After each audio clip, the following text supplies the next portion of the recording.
So good evening, good evening, good evening. We are back again. We are going to talk about Mohamed Salah. Salah. Yes. It's right. We love How are this. you, mate? How are you, my mate? Brother. I'm amazing. How are you? I'm good, man. I'm very good. What are you drinking on? What's the morning beverage? I'm on the coffee. I'm on the water. Like happy day.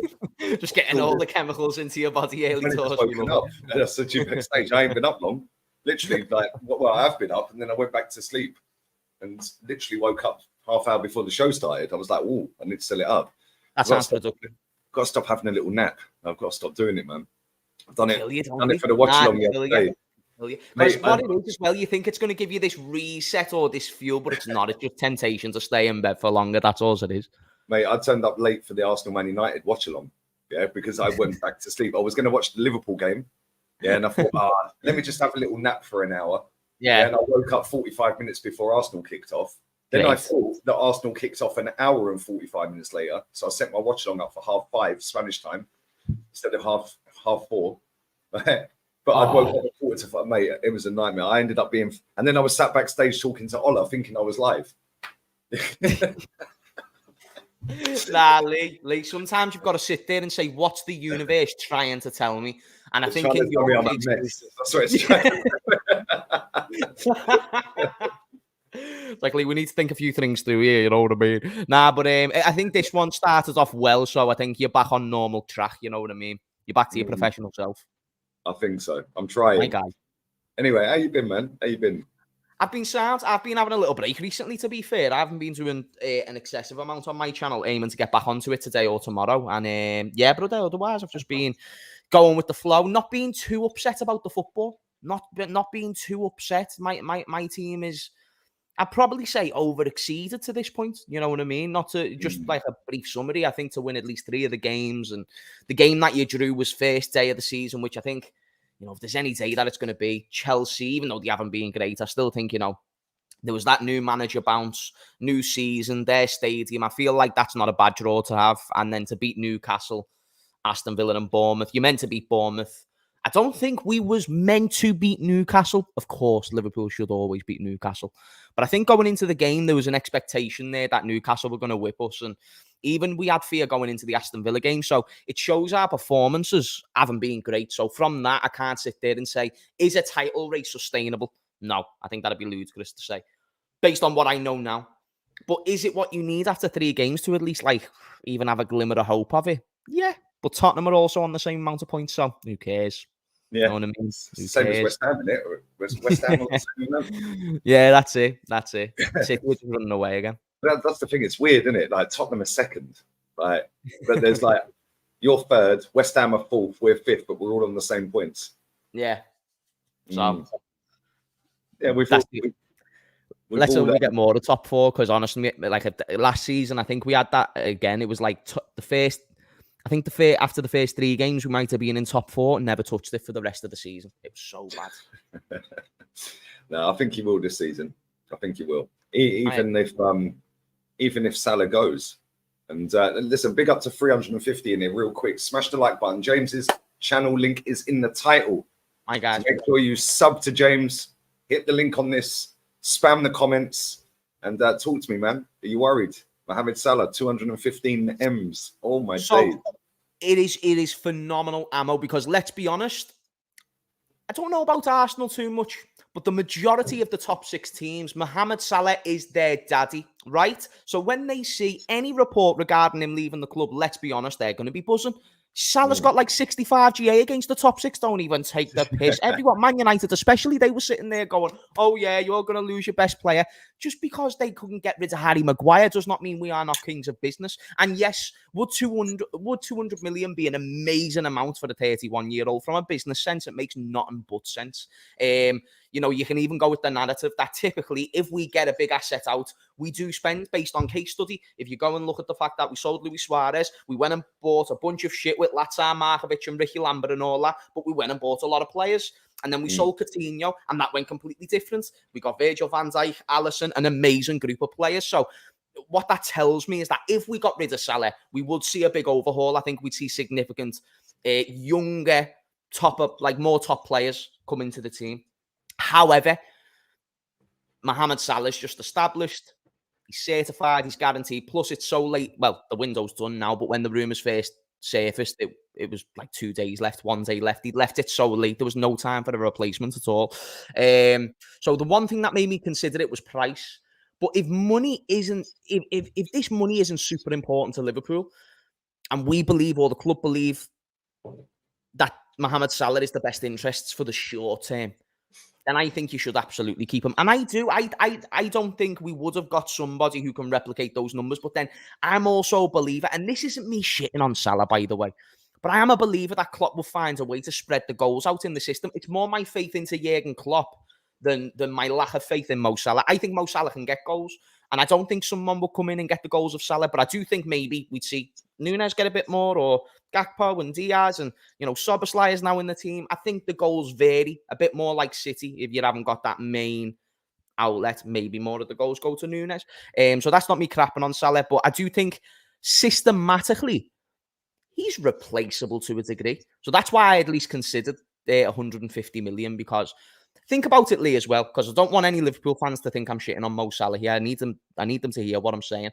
I'm saying that if you believe Salah goes and we get worse, you don't believe in the manager because you believe he can't find a system, which is the same manager who found that system, which took Salah from an 18-goal a season scorer at Roma in his best season for them to 30-40 goals in all competitions.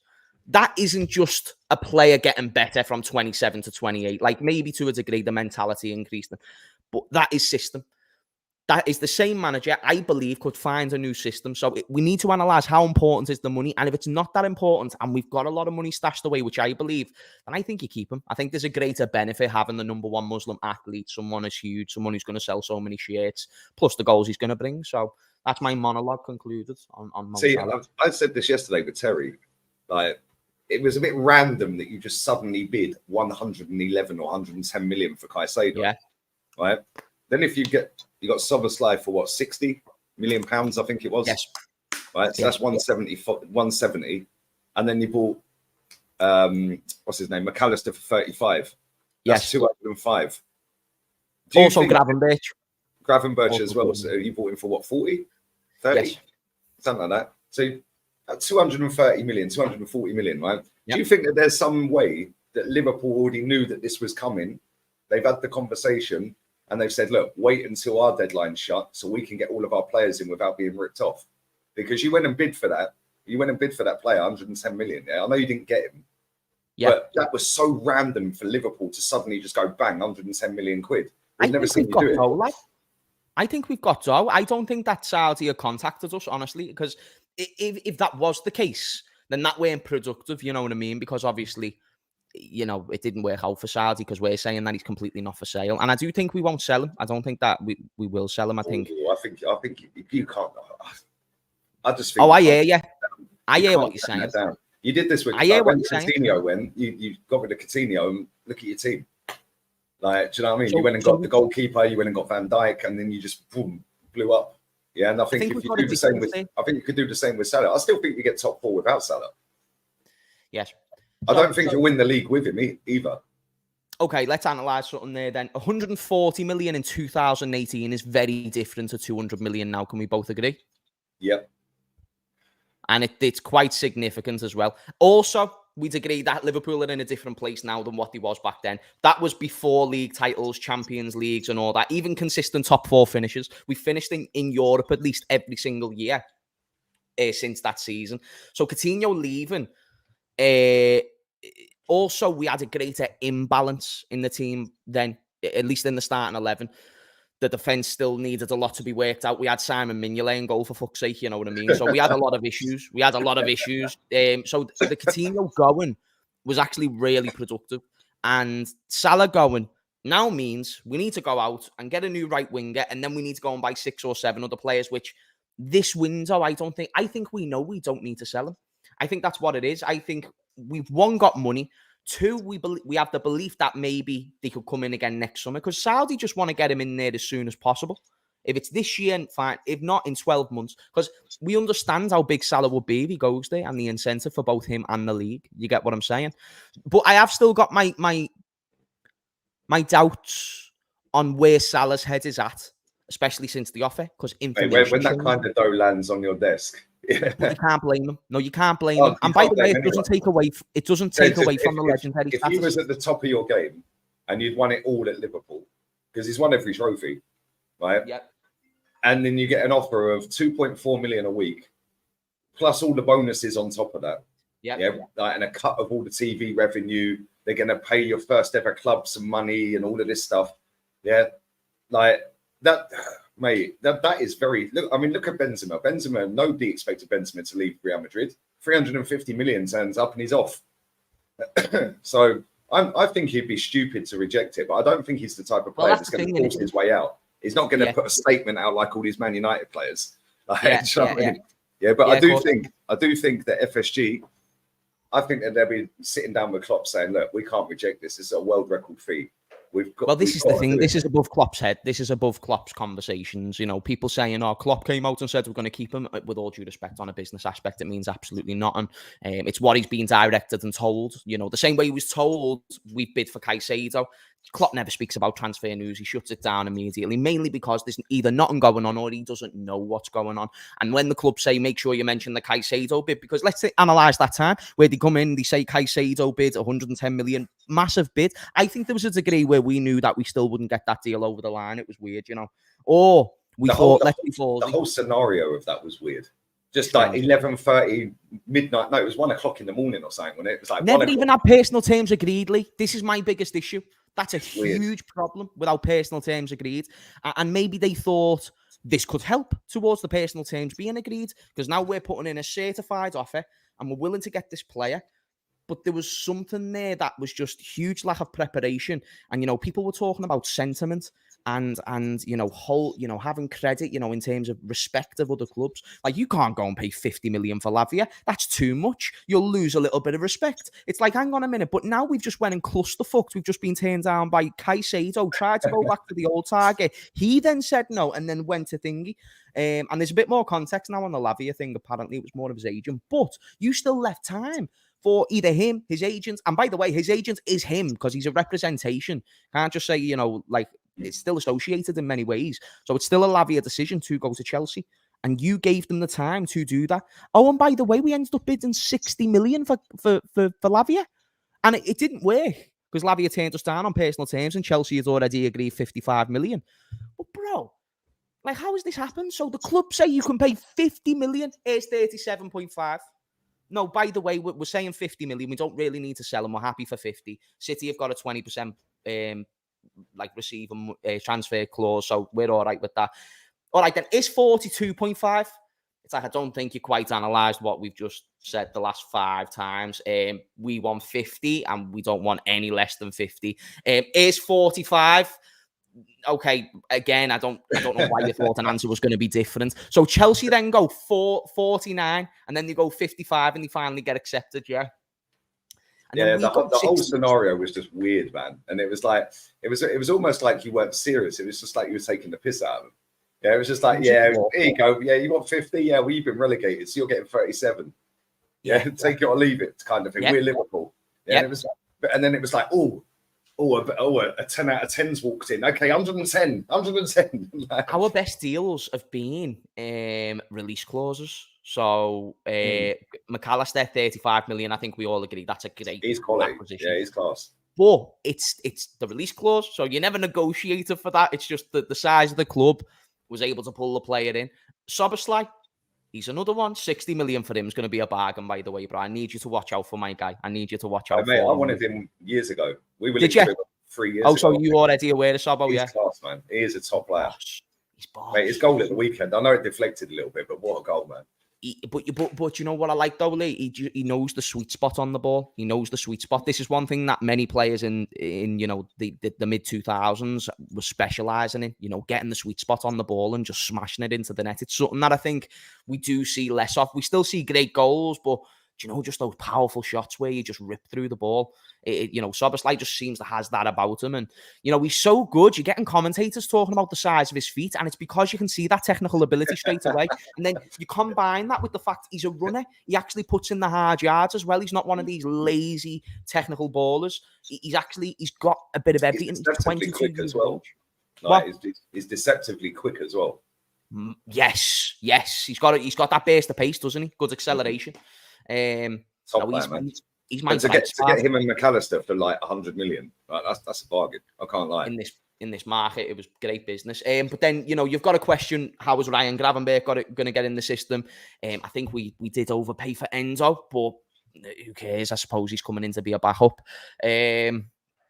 Yeah, it's going to be interesting because you know 15 million for Enzo, who's 30 and came from Stuttgart. It's a lot of money. So there's some good deals, some bad deals. The bad part was that on a big scale, we negotiated like dickheads for Lavia and Caicedo. So it's a myth. Like, you don't normally do big deals.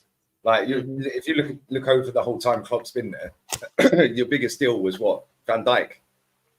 Yes, that's right. 70 mil. And Allison was around the same, 60, 70 mil, something like that. That's right. Other than that, your best players have been like 27, 24, 100%, 30, 32. 100%. So then that's why it just seemed a bit out of character that you just went bang, 110. Yeah, and then it was like, boom, 50 for this one. It's just like, I know the market's changed since then. Yep. But just the way you did it, 1:30, I was laying in bed. It was like 1:30 in the morning. I see Fabrizio tweet out at 1:30 in the morning. And I'm like, Liverpool have bid at 1:30 in the morning. 110 million. Like, how random. Like, it was just weird.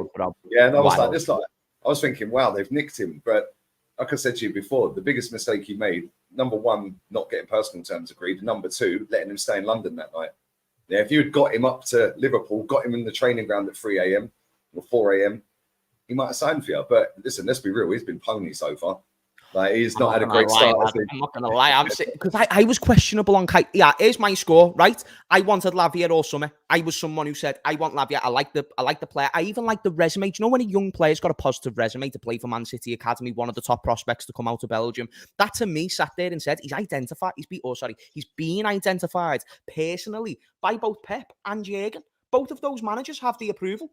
And I like the technical ability. And if he's 19...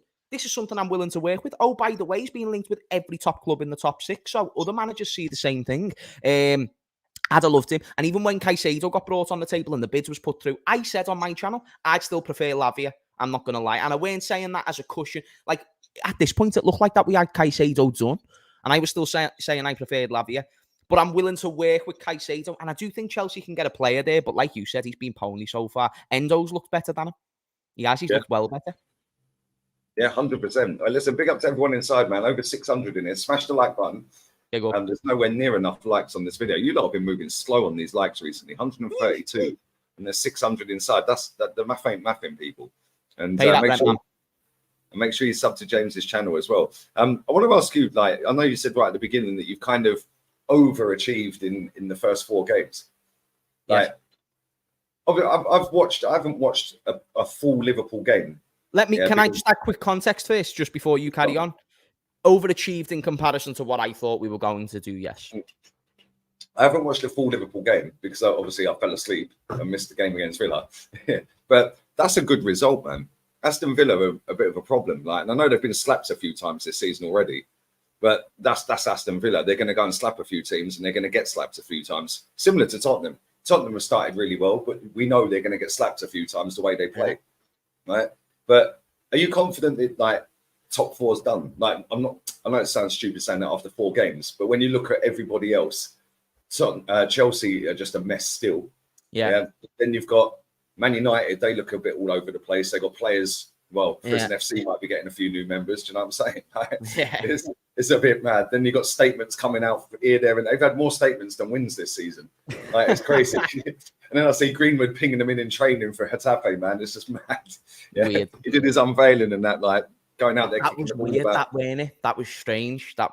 It was like he's just walked into an alternate universe. And it seems weird seeing him at such a small club because I know he's a good player, But they always do these unveilings in Spain, where the player comes out and he kicks the ball into the crowd and then does kick-ups and all that, Like, but seeing him with only one stand of fans there, like, it was the same with Tierney at Real Sociedad. Like, they only allowed one stand to have fans in it. And it was like, just a bit weird, isn't it? Like, I reckon he should have went to Saudi. I don't know if Saudi were actually interested in him, but I reckon he should have went there if he got the chance.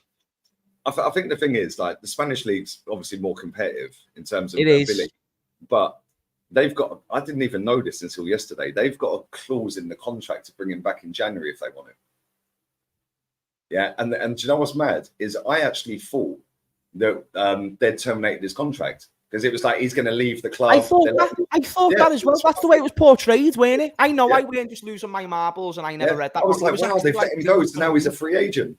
Yeah, and next thing, he's on loan. I was like, how's he on loan? I thought they let him go. Isn't he? I thought, you know when you feel like the universe just changes by itself, bro? Like, you're on it, like, what you thought happened didn't happen. Like, I thought they did that deliberately, though. They did that deliberately because of all the backlash. The way they've worded it made it sound like, oh, wow, so everybody on social media has won. He's now left the club. Yeah? Yeah. So then everyone's forgotten about it then. And then the next thing, 2 weeks later, he's gone to Getafe on loan. Bro. Weird. That was very weird. One of the wildest things. I now that you've just mentioned it again, because sometimes I just put it to the side, like, oh, I must have read it wrong. You're right. The way they worded it made it fully sound like he was going to go. By the way, a topic that I've been eager to bring up with you because I'm interested to know your thoughts, actually. What did you think of Henderson, lads? Like, do you know when he came out and spoke to the Athletic? I'm sure you've seen it. You've seen it. I haven't seen the whole thing, but I've seen the main. The main bits. Well, like, in conclusion, for those in the chat who don't know, Henderson's done an interview with the Athletic, and it's the first interview he's done since leaving us. First thing that he claimed was that nobody at the club wanted him to stay, which I thought was such an interesting claim. I thought that was a very interesting claim. And he said, if one person communicated with me that they wanted me to stay, then I'd have stayed. So he's saying that he would have just stayed as long as one person at the club told him to stay. Yeah, so the tea lady. Everyone wanted him to fuck off. Everyone didn't like him enough to want him to stay. And then he said something along the lines of, the way they got rid of all the players this summer, it's quite clear that Jurgen wanted them out. And the players that he got, it's quite cler that they're the players he wanted in. Let me tell you why this is false as well. That he's left, isn't it? He sounds really bitter. That's it, bro. Do you know what? I don't like the way Henderson, he done a cringy video when he left, and then now he's acting like that interview. I didn't like it at all. I'll be honest. I did not like it at all, brother. It's so unnecessary. Let me tell you why he's wrong on the point you've just made. Milner went, didn't he? Milner left. We both onto that. Milner went. Jordan Henderson says Klopp wanted every one of the players to go, which is why they went. No, Milner literally said on his final interview with LFC TV after our last game that I wanted to stay. Jurgen Klopp wanted to keep me, but people above Klopp, the owners, said no because of my age. So already that's false. So why are you putting it on Jurgen Klopp specifically? It don't add up. It's just a bit fishy. And then, do you know what I just don't like is being patronised. Just don't patronise me. That's all I say. And when you're coming out saying it's not for the money, just stop bullshitting me. Just don't bullshit me. You don't know a word of Arabic and you're telling me it's not for the money why you've gone there. Oh, by the way, another thing to disprove what he said, he agreed personal terms before we agreed a fee. He agreed personal terms with the club before we even agreed a fee with Etifach. Come on, bro. You're telling me he's waffling. He's waffling. Bro, he got the phone call and he was there like, no fucking way, mate. I'll never get an offer like this. Stevie called him. He was there like, no, you're not going to believe this. I'm not going to fucking believe this. And he was like, no fucking way, man. Away the lads. I'm getting on the plane now, mate. Going down there. He forgot about every rainbow flag that he's ever worn. He forgot about every campaign he's been a part of. He forgot he was the captain of the Liverpool Football Club. And he just... and I supported him. I was like, actually, nah, Henderson's fine. He's fine to just want to leave. But when you're coming out and trying to paint it for what it's not, that's where I lose respect for you. Just sort of as a man. Do you know what I'm saying, Lee? Do you know when you're just speaking to someone and you can see they're clearly bullshitting you to your face? Yep. That's what's happening. He's making out it's not for the money. Here we go. Let me read some of the quotes out. This is funny. Bro, speaking to the Athletic, Henderson defended his decision by saying the challenge of developing a fledgling league under his former teammate Steven Gerrard's tutelage was the reason he left Liverpool. Yeah. He said, all I've ever tried to do is help. Yeah. And when I've been asked for help, I've gone above and beyond to help. Yeah. I worn the laces, I've worn the armband, and I've spoken to people in the community to try and use my profile to help them. That's all I've ever tried to do. I'm not going to just sit here saying, why are they criticizing me? I understand it. Yeah, these are all things I was thinking about, and I do care. When I hear stuff like you turned your back on us, it hurts me. I do care. I have a family and friends in the LGBTQ community. Yeah, and then he goes, not one of these people who goes home and forgets about everything, just like, I'm fine, the family's fine, just crack on. He's waffling, bro. I'm not a politician, he says. Yeah, I've never been and I've never wanted to be. Never tried to change laws or rules. I'm not saying that I'm going to be here to change any of these rules, but I do have values and I know what the values are. Like, what is he waffling about, mate? It's unnecessary, but England have defo told him to do it or something. Like, mate, 700 grand a week apparently he's on. Oh my days. Bro, like, this is what I'm saying to you, G. He's the highest English. He's the highest English player of all time. It says, I wish it was 700. He said, yeah, the numbers aren't true, but again, it had to work out financially for me. Yeah, well, come on, mate. It's not like your skin, is it? Yeah. And then he goes, even if it's not. Stevie never mentioned money. Everything I spoke to Stevie about was football and the project. Yeah, of course it was, mate. They were probably sitting on the phone together, absolutely wetting themselves, going, these fucking Saudis are caped. Yeah, let's take as much as we can. Stevie, do you reckon you could give me 700, mate? Mate, 700 grand a week. 700.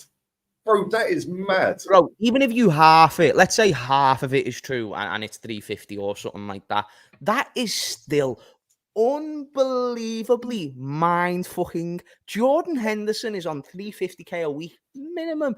Now, I just don't appreciate bullshit. And here's my score. I thought Henderson felt the pressure off the initial rumours. And because he didn't turn down the initial offer, everyone started getting worried. Like, wait, there's Henderson actually considering going today? And then he accepts the offer before we've even accepted the bid. And then he does this video. He does this compilation video of him in the dressing room. And he's there like, oh, one last time that I'm going to be in here and all this fucking bollocks. And then it was poor. It was like poorly edited. Get on this. There was a video that was caught on CCTV of Henderson just getting done with the video before he actually went to Saudi. And the editor that he was with was there to put the video up, before it went out on Instagram. And he then goes to Saudi. He's there literally right after that video. Now, I didn't like that because it weren't sincere. It weren't like, do you get what I'm saying, bro? Like, just speak to us like normal. Speak to us like as if you're our captain. Stop acting like that. The way he's making it out is as if like nobody sat him down and said, Jordan, we want you to stay. Yeah, so because nobody told him it sound like we wanted him to go, he decided to go Saudi and take 700 grand a week.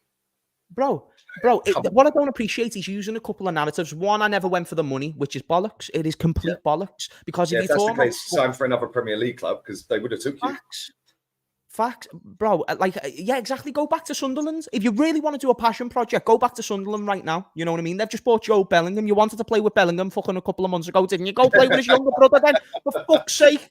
But Jordan Henderson pisses me off just because he doesn't. Do you know if I was mates with? Because I don't hate Henderson. He's still my captain and won me a lot of things that I'd have never won. You know what I mean? Even if he was the lowest thing to that, I don't care. So I'd sit with him right now and I'd say, I love you, mate, but the problem that I've got with you right now is you're not being transparent to the fans about the money and about the fact that there was this passion project. No, you went there because there was money involved. You don't know a word of fucking Arabic. What was the incentive for you to go there other than money? So that's not even a problem. Go get the bag. You know what I mean? If you look at stats of footballers who go broke after football, it is significantly high. So I encourage you, go and get the bag. That's why I don't blame Damari Gray for pushing a move out of Everton right now and Mitrovic pushing a move out of Fulham. It makes so much sense. But like, yeah, Ramos, look at him. That's proper. You know what I mean? He said, go on, I'll fuck off to Sevilla because I want to do this. Henderson sat there and he's also now using this narrative that Jurgen Klopp didn't want to keep him and the club did. So now he's going to try and make the fans believe he was unwanted. Stop trying to force it. Stop trying to make it like we push it out. For me, while I nick my 700 a week, Like, do you know what I mean? Like, come on, man. These footballers have got no shame, I swear. They are shameless, mate. Yeah, they got no self-awareness either. Like, imagine having the audacity to sit there, right, after you've done all of this like LGBTQ stuff, yeah. The first thing in your head was, right, Stevie's called me up. They're offering 700 a week. Cool, I'm agreeing that straight away. Yeah. And then you go there, you get a load of backlash.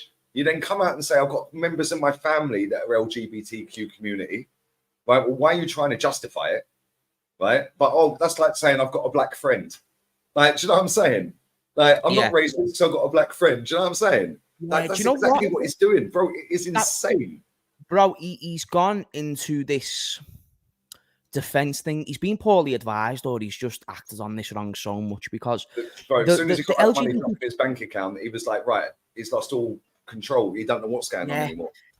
All he had to say was that, listen, facts, bro, fact. But like, all he had to say was, listen, I'm going there to play football. I'm not going there to fucking support campaigns that are anti-LGBTQ. I'm there to play football. It's simple. If we play, not every team in Europe is going to be wearing rainbow laces, but we're still going to come up against them. So it's not like a really direct bad thing. And also, I did go there for the money because it's a huge amount of money. And you know what? Even if he wanted to still give the Saudi League credit, he'd only have to say, well, actually, look at what they're doing. They're building an exciting project right now. It's quite cool to say I was there at the beginning of it. So you can make it out in that way. It's like, yeah, they offered a huge financial incentive, but look at the league. It's great to be a part of something like that. So I want to start off like that. But it has nothing to do with what I was supporting in England. And then he can bring up his family members like, listen, I've got family and whatnot, but my football is completely separate to my values and my views. I'm here to do a job. I'm here to play a sport. That's the way he should have worded it. I think he would have been a lot more successful in his pursuit of not only keeping Liverpool fans happy, but the nation fans, those who are angry just as England fans. The way he's handled it is just come across as quite contradicting, quite insincere, and just doesn't add up. So it comes across as bullshit. Yeah, no self-awareness, man. He got that first month's paycheck in his bank and it's all gone to his head. It's probably, I don't know how much he was getting paid at Liverpool, but it's nowhere near that, is it? Let's be real. Yeah, so it's like, he'd have to do nearly, I don't know, let's say he was on 100 grand a week at Liverpool. Bro, every 7 weeks, it'd take him to make 700 grand. Yeah, that's 2 months. He's earning that a week. Fact, and he's sitting there going, I didn't come for the money. Yeah, right, mate. Well, why didn't you sign up for 70 quid a week then? That's all I'm saying, bro. Like, that's all I'm saying. Just be transparent is all. Honestly, Lee, do you know all I say to anyone in my life is just be honest. Be honest, even if if you look at Sergio Ramos that we mentioned a minute ago, he's gone back to his first club, Sevilla, right? And he's on just over $1 million a year. Bro, he got offered 8 million from Turkey, 30 million from Saudi, and said, fuck that, let me take 30 times less and let me go back to my boyhood. Yeah, let me go back to my club that I grew up at 18 years ago. Yeah, and that he ain't gonna come out and sit there and go, oh yeah, well, you know, I've come here just for a retirement. Like, no, he's coming there to try and win. Yeah, he's gone to Seville. Like, and the thing is, I'm about to make a claim. I'm about to make a big claim. These Spanish ballers, bro, are the only ones who understand sentiment to a degree. Like I think they have a bit, like David Silva, he went back to Spain towards the dead end of his career. And there was that fella who played for Real Betis until he was like 39. Sergio Ramos. I think he's still there. Yeah, I don't know. I was going to say. And then Ramos goes back to thingy. And then what I like about Messi, Alba and Busquets, they could have all been given more money in Saudi, but they thought, I care about lifestyle as well. And they've all went there together. You get what I'm saying? And that's sick, bro. Like, I think that these Spanish ballers are maybe possibly like sort of the last generation of, you know, proper old school ballers. And even you see them what they're doing at an old age, like Busquets could still tear it up in Europe, bro. You know what I mean? Bro, like he's class, isn't he? He is absolutely amazing. Top, he's amazing. Alba's still one of the best left backs in the world, weirdly enough. Like, how? You know what I mean? And then Messi is just that guy just doesn't stop. But then you'd even consider people like Luis Suarez. I think he could still do a job in some teams in Europe. You think about Ramos, still a top centre back. Like, there's something quite cool about these Spanish players. And they really dedicate themselves and their league, you know what I mean? They've got a lot of sentiment in that league. So that's the one thing I will say. Because I notice it now, like Harry Kane leaving Tottenham, Mason Mount leaving Chelsea. Like that same mentality and alliance doesn't really seem to be met at the moment. Like, money really is talking. You get what I'm saying? Oh, 100%. And the thing is, like, them three, Jordi Alba, Messi, and Busquets, bro, they could go anywhere in the world. They're getting paid. Facts. Yeah, so it ain't about going to Saudi and getting a paycheck. Like, Messi's probably getting paid more in America than he probably got offered in Saudi. Yeah, because of the way the Apple TV deal works, he's getting a cut of that. Yeah. And like, I think he's getting a percentage of the shirt sales and the income of the club, and like, it's just ridiculous how much he's getting. But he's Leo Messi; he could get that anywhere. Yeah, but it's all about lifestyle, and he probably thinks he's got a better lifestyle in Miami than he would in Saudi. Yeah, and it's the same. You're right with the Spanish players, yeah, bro. That Sergio Ramos could go and got 30 million in Saudi. Yeah, and he goes, "Nah, bollocks to that. I'm going to Seville." And if you ever get a chance, I don't know if you've ever been. Seville is beautiful. They're absolutely stunning city, mate. Yeah, and he's going back to his former club, his first club. That's amazing. Yeah, I know. Big up to him, man. The problem is we've got them in our group. Oh. hey, I saw a post of do you know where the picture of Salah crying when Ramos injured him? I saw that, and it was captioned Mohamed Salah when he sees Sergio Ramos and Sevilla in the Europa League final. Oh yeah, I see it.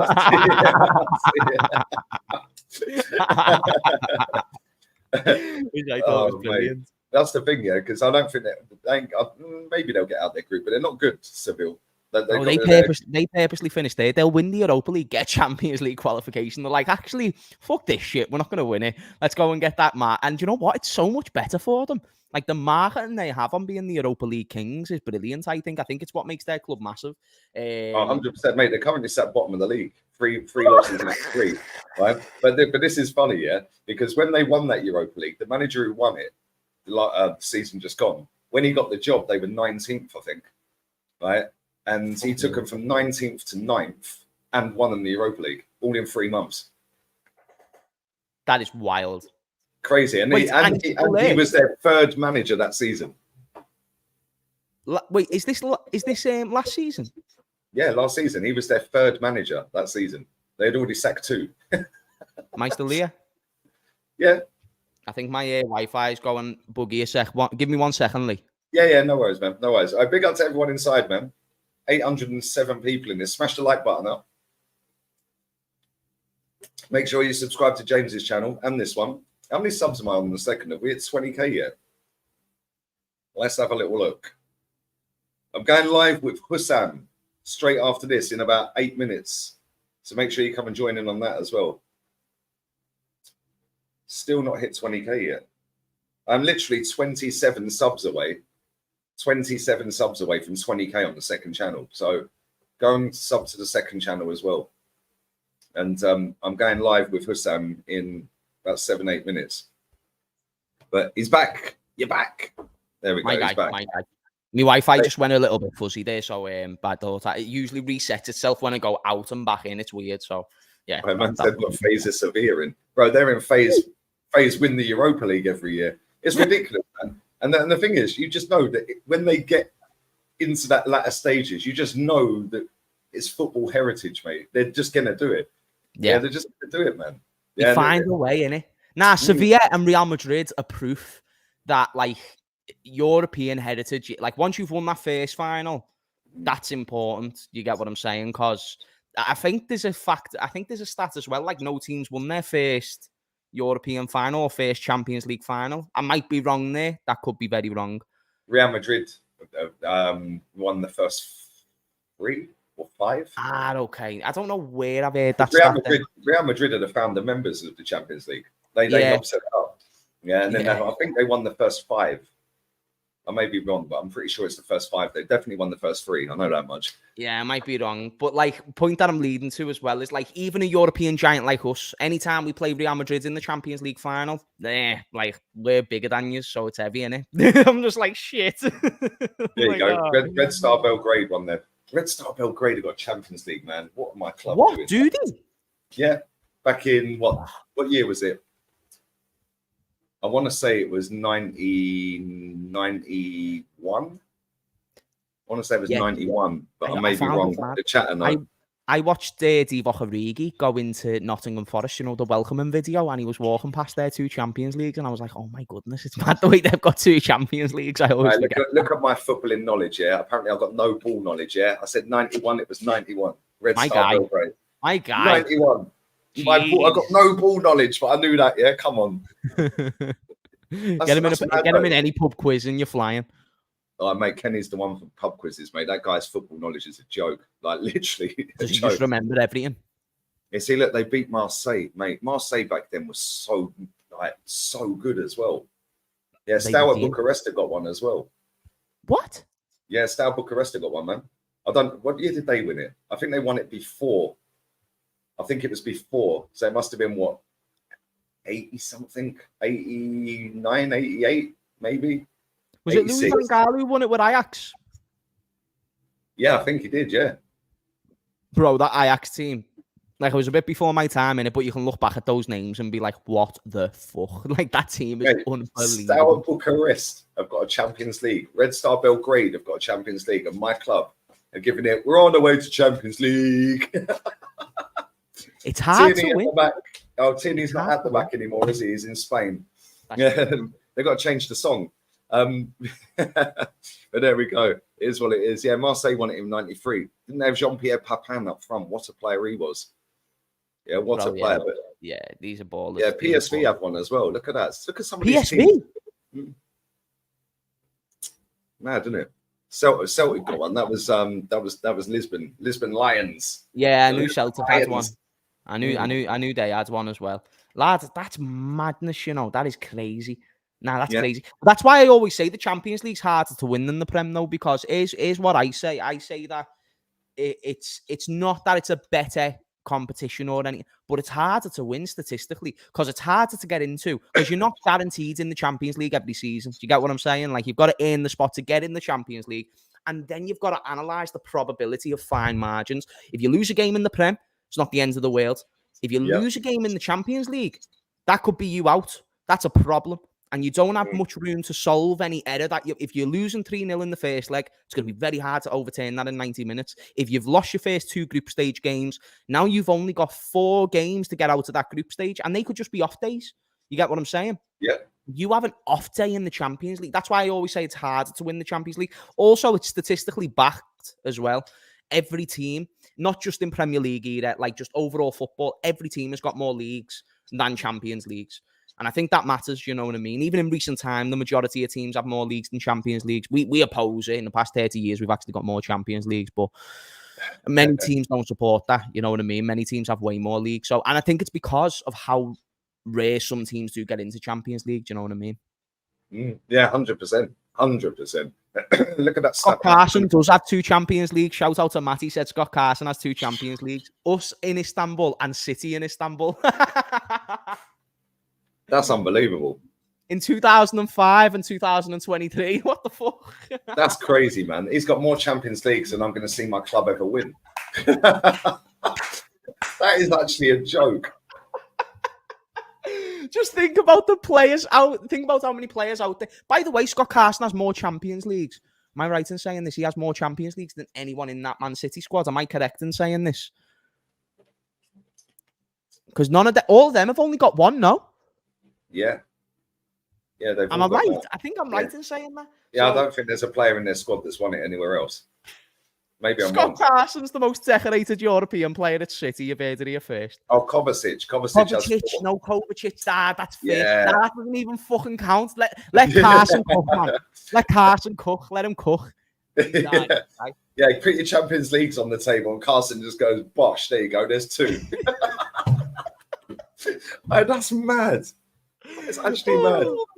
Yeah, cool. Crazy. Listen, we are going to wrap this up, people, because I'm going live with Hussam on his channel now. So make sure you come and check that out. First time I'm going on there as well. Never been on before. So, yeah, looking forward to it. What you got coming up, man? Hopefully, I'll just be back posting on my channel, so just keep an eye out for that. But big up the chat, smash a like and all that good stuff. And good show, brother. No, come on, always, man. Yeah, it's flown by as well, man. 49 minutes just gone like that. Listen, 853 of you. Go straight over. It's going to redirect you to Hussam's channel. Come and check that out. We're going to go through the first 4 games so far between Arsenal and Liverpool. So we're going to go through that now, talk about Salah, I suppose, as well. And yeah, man, I will have a video dropping on the second channel later today. I'm 27 subs away from 20K on that channel. Go and sub to Lee Reacts. And we're out of here, people. Adios, amigos. Peace. Ciao.